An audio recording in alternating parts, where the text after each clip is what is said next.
দিনটা ছিল পয়লা বৈশাখের, তাই চলে গেছিলাম আমরা স্কন মন্দিরে ঠাকুর দর্শন করতে। হ্যাঁ বন্ধুরা, তাই সর্বপ্রথম আমি আর সাগর বেরিয়ে পড়ি। গাড়িতে উঠে এই সুন্দর মারাত্মক জ্যাম পার করে আমরা অবশেষে পৌঁছে যাই স্কন মন্দিরে। সন্ধ্যের সময় এখানে ঢুকে এত ভিড় দেখে, আসলে এখানে সন্ধ্যের আরতিটা শোনার জন্যই হয়তো এত ভিড়।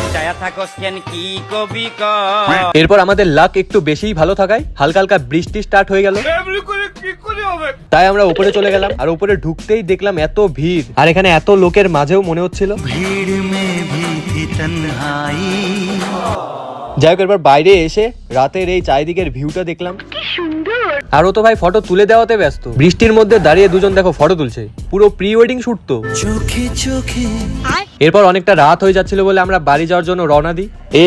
এলে নিয়ে আসিনি বলে বৃষ্টিতে ভিজে ভিজে যাচ্ছে আমি, আর এদের দেখো। उत्तर प्रदेश के चंदौली में इस एलियन को देखा गया है। ব্লগ শেষ, বাই।